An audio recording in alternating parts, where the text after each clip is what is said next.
అధ్యక్ష, నేను యువగలం పాదయాత్ర చేసినప్పుడు ఆలూరు ఆదోని ఈ ప్రాంతంలో పాదయాత్ర చేసినప్పుడు నేను స్వయంగా చూశాను అధ్యక్ష. వలసలుగా ఉద్యోగాలు ఉపాధి కోసం కుటుంబాలు వెళ్తాం అధ్యక్ష. నేను ఇప్పుడు కూడా బాగా గుర్తారు అధ్యక్ష. ఒక బొలెరో ఆపి నేను చూస్తే కింద ఆడవాళ్ళు ఉన్నారు, పైన ఒక చెక్కేసి దానిపైన మగవాళ్ళు కూర్చున్నారు. అంటే ఎండకి ఆడవాళ్ళు ఇబ్బంది పడతారు. నేను లెక్క పెట్టినంత వరకు 200 బండ్లు ఒకే రోజు నేను నడుస్తూ వెళ్తుంటే ఒక రోజు 200 బండ్లు నన్ను దాటుకుని వెళ్ళాయి అధ్యక్ష.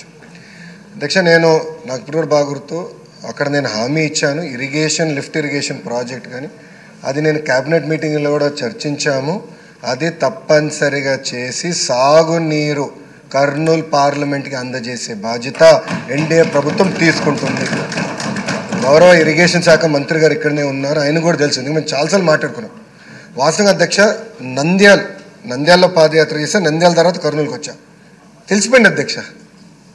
ఈ పార్లమెంట్ నుంచి ఆ పార్లమెంట్కి వచ్చా నాకు అర్థమైపోయింది. స్టాక్ డిఫరెన్స్ ఉంది రెండింటి మధ్యన. సో అది నేను స్వయంగా చూశాను. ఇది చాలా సీరియస్ ఇష్యూ, దాంట్లో ఎలాంటి సందేహం లేదు. ముందరగా మీరు అన్నట్టు సాగునీరు తాగునీరు అందజేయాలనేది మేము లక్ష్యంగా తీసుకున్నాం. గౌరవ ఉప ముఖ్యమంత్రి గారు పవన్ అన్నకు కూడా నేను 2-3 సార్లు ఇష్యూ చెప్తాం కూడా జరిగింది. అది ఫస్ట్ ఇష్యూ. రెండోది, ఇప్పుడు పార్థసారథి గారు అన్నారు, గ్రాస్ ఎన్రోల్మెంట్ రేషియో కానివ్వండి, లిటరసీ రేట్ కానివ్వండి, డ్రాప్ అవుట్ కూడా చూస్తే అన్నిట్లో కర్నూలు జిల్లా కర్నూలు పార్లమెంట్ వెనుకబడి ఉంది. అది వాస్తవం, దాంట్లో ఎలాంటి సందేహం లేదు. అందుకే మీరు ఈసారి చూస్తే డిఎస్సిలో రిక్రూట్మెంట్లో పెద్ద ఎత్తున కర్నూలుకే ఉపాధ్యాయులు రాబోతున్నారు అధ్యక్ష. చాలా సీరియస్గా తీసుకుంటున్నాను నేను. అది ఫస్ట్. రెండోది, అపార్ ఐడి అని కేంద్ర ప్రభుత్వం ఇప్పుడు స్లోగా మ్యాండేట్ చేస్తున్నారు. అంటే పిల్లలకి జీవితాంతం ఒక ఐడి వచ్చేస్తుంది, ఆధార్కి ఇంటిగ్రేట్ చేసి ఒక ఐడి వస్తుంది. సో కేజీ నుంచి పీజీ వరకు అదే ఐడి వాళ్ళతో ట్రావెల్ అవుతుంది. సో ఇప్పుడు మేము మాట్లాడుకున్నది ఏంటంటే అపార్ ఐడి ద్వారా మేము ట్రాక్ చేద్దాం. ఒక కంట్రోల్ రూమ్ పెట్టి ట్రాక్ చేసి పిల్లలు ఎక్కడున్నారు, ఒక వారం పాఠశాలకు రాకపోతే ఎందుకు రావట్లేదు, ఎక్కడికి వెళ్ళారు ఈ పిల్లలు అనేది ఇప్పటి నుంచి ట్రాక్ చేద్దాం. సో ఆ ఐటీ ఇన్ఫ్రాస్ట్రక్చర్ మొత్తం మేము తయారు చేస్తున్నాం. ఎడ్యుకేషన్ పైన ఎటుకో షార్ట్ డిస్కషన్ ఉంది, ఇన్ డీటెయిల్ వెళ్ళిపోతే ట్రాక్ చేసి ఒక్కరు కూడా డ్రాప్ అవుట్ అవ్వకూడదు. ఇక్కడ 2 విషయాలు. ఒకటి, మీరు అన్నట్టు హాస్టల్ చాలా లిబరల్గా వాడేసాం. మీరు ప్రశ్న అడిగారో లిబరల్గా చెప్పాం. మీరు అన్నట్టు బ్రేక్ఫాస్ట్ లంచ్ డిన్నర్ ఇక్కడ హాస్టల్ వసతులు లేవు, అది వాస్తవం, అందరు తెలిసిన విషయం.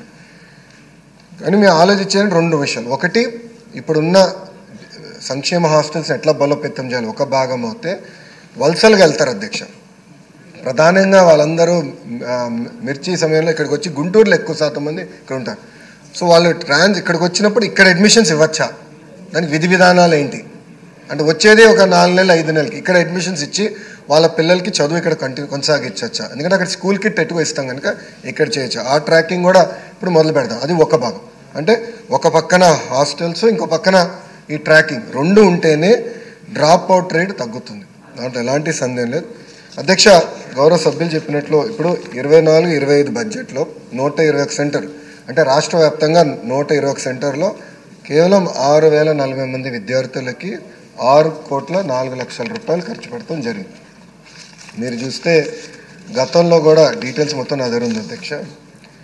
అంటే ఎక్కడ ఒక రేషియో లాగా లేదు. కొన్ని సంవత్సరాలు ఎక్కువ ఉన్నాయి, కొన్ని సంవత్సరాలు దాదాపు 10 కోట్లు ఖర్చు పెట్టాం. వైకాపా ప్రభుత్వం సమయంలో అయితే 40 లక్షలు ఖర్చు పెట్టినవి కూడా సంవత్సరాలు ఉన్నాయి. అంటే ఇది ఒక ప్రణాళికబద్ధంగా చేయలేదు, ఏదో నిధులు ఉన్నాయి చెయ్యాలి ఒక టిక్ బాక్స్గా చూసాం తప్ప పిల్లలకి మెరుగైన విద్య అందించాలి, వాళ్ళ తల్లిదండ్రులకి విద్య లేక వాళ్ళు ఎట్లయితే వలసలుగా వెళ్ళాల్సి వస్తుందో అలాంటి పరిస్థితి పిల్లలకి రాకూడదు అనే ఆలోచనతో అయితే గతంలో పనిచేయలేదు. ఇది చాలా సీరియస్గా తీసుకుంటున్నాము, అండ్ మీకు ఎలాంటి డౌట్ వద్దు. అసెంబ్లీ సెషన్లు అయిన తర్వాత కూడా గౌరవ సభ్యులందరితో కూర్చుంటాను, ఆ పార్లమెంట్ సంబంధించిన సభ్యులతో. We will discuss threadbare. ఒక పక్కన సంక్షేమ హాస్టల్స్ని ఎట్లా బలోపేతం చేయాలి, ప్యారలల్గా ఏదైతే నేను చెప్పాను వలసలు జరగకుండా చూసుకుంటాం. ఒకటైతే అక్కడ కూడా మెరుగైన విద్య ఎట్లా అందించాలి, ఒకవేళ వేరే జిల్లాలకు వెళ్ళినప్పుడు అక్కడ ప్రభుత్వ పాఠశాలలో విసులుబాట కూడా కల్పించే విధంగా చేసే బాధ్యత మన ఎన్డీఏ ప్రభుత్వం తీసుకుంటుంది. అంతేకాకుండా అధ్యక్ష, గ్రాస్ ఎన్రోల్మెంట్ రేషియో కానీ, దాని స్టూడెంట్ టీచర్ రేషియో కానీ అన్నిట్లో మన పార్లమెంట్ అంటే కర్నూలు పార్లమెంట్ వెనుకబడి ఉంది, అంటే అలాంటి డౌట్ లేదు. వచ్చే 3 సంవత్సరాలు అందరూ అక్కడున్న శాసనసభ్యులు అందరం కలిసికట్టుగా పనిచేద్దాం. Let us work together.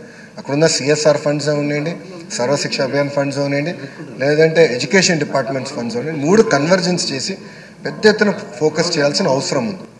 అంటే ఎలాంటి డౌట్ లేదు, చేద్దాం, కలిసికట్టుగా చేసి 3 సంవత్సరాలు మార్పు తీసుకొచ్చే బాధ్యత మనందరం తీసుకుందామని సభాముఖంగా గౌరవ సభ్యులు తెలుపుకుంటూ, మన ప్రభుత్వం ఈ ఇష్యూని చాలా సీరియస్గా తీసుకుంటుంది. ఆల్రెడీ ఆర్టికల్స్ కూడా, ఎందుకంటే ఇది ఆల్రెడీ మాకు ఒక ట్రాకింగ్ సిస్టమ్ పెట్టుకున్న ఆర్టికల్స్ కూడా వచ్చినాయి. ఏ పేపర్లో వచ్చినా కూడా మేము చాలా సీరియస్గా తీసుకుంటున్నాం. అంటే బ్లూ మీడియాలో వచ్చినా కూడా, బ్లూ మీడియాలో వచ్చిన ఆర్టికల్కి వెయిట్ ఉందా లేదా రివ్యూ చేసిన తర్వాత నిర్ణయం తీసుకుంటున్నాం. ప్రతిదీ చాలా సీరియస్గా తీసుకుంటాం. మీకు డౌట్ వద్దండి ఈ విషయంలో. మేము రాబోయే 2-3 నెలల మార్పు అనేది మీరు గమనిస్తారు. ఇంకేమైనా ఫీడ్బ్యాక్ ఉంటే కూడా గౌరవ సభ్యులు తప్పనిసరిగా మాకు ఇవ్వండి. కలిసికట్టుగా ఇది సీరియస్గా తీసుకుందని గౌరవ సభ్యులు తెలుసుకుంటూ నేను సెలవు తీసుకుంటాను.